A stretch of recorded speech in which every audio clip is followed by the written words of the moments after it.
This is not a video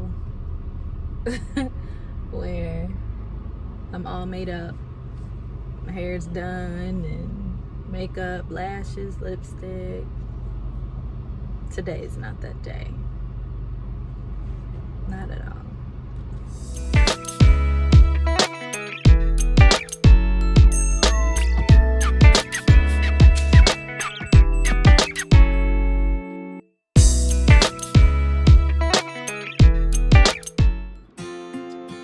Hey y'all.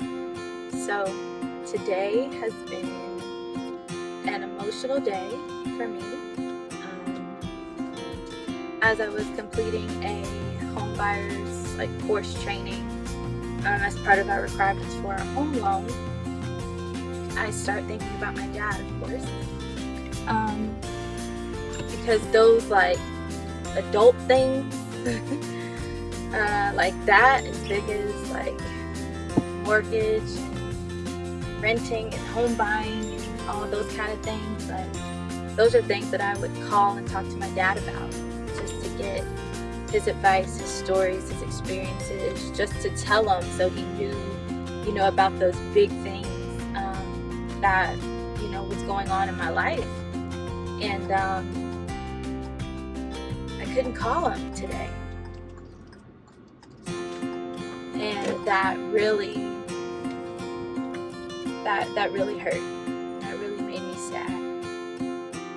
Avery was really fussy and crying and wanted to climb on me and hug me and she was doing a lot.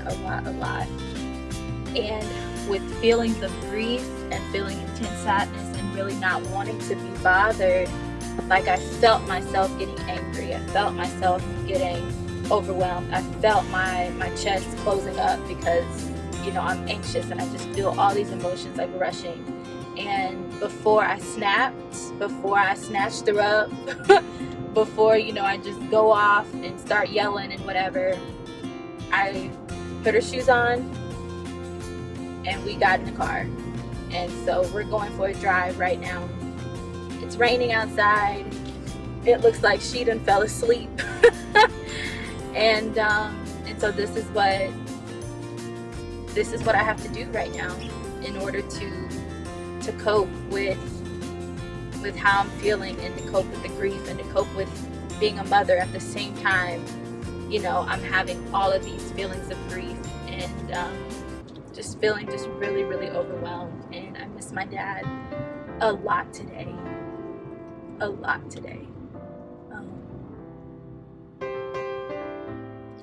Part of what makes getting this house so difficult right now is because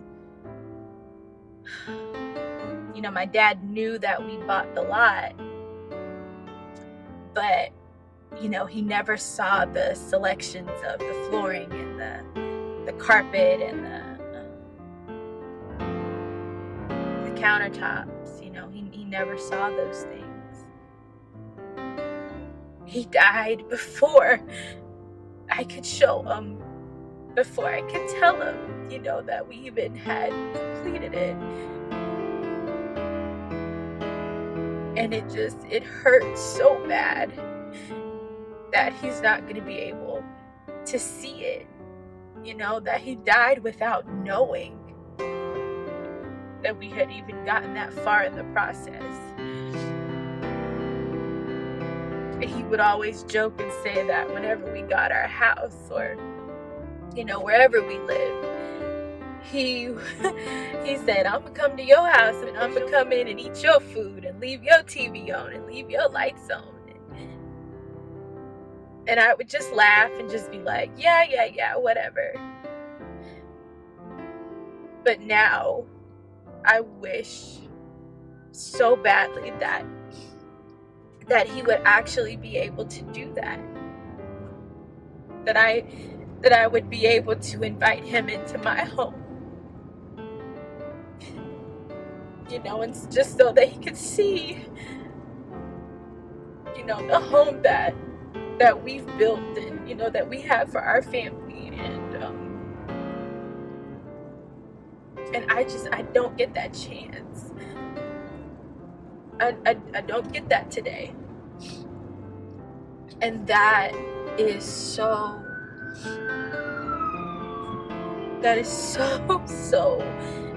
painful that I don't get that opportunity.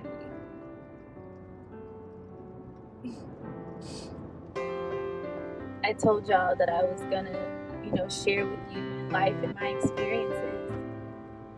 And I said, some days are really good and some days are really bad. And today is a day that's bad. Trying to balance grief,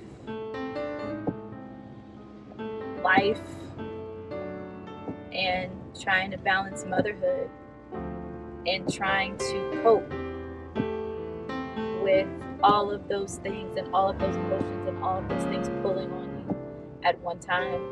And the way that I had to cope today was get in the car and drive, which going for drives is something I did after my dad first passed. I would just get in the car and I would just go drive. And in Oklahoma, we don't really have mountains, but we call it the mountain range. And so what I would do is I would just get in the car and I would just drive out to the mountain range, and I would just sit and cry and ask God why. I would try to pray but couldn't. It was so hard to pray. And but that was therapeutic for me to just get in the car and drive. It was therapeutic for me to not have a destination. Just drive until I felt better. Drive until I had, some kind of, peace, or until I calmed down. And while I have some sort of peace, I'm going to just enjoy it and just breathe for a while and just keep driving, because I don't want to wake her up. I'm not ready to be a mom right now. I can't handle being a mom right now. Right now, I'm just a daughter that's breathing. I can't handle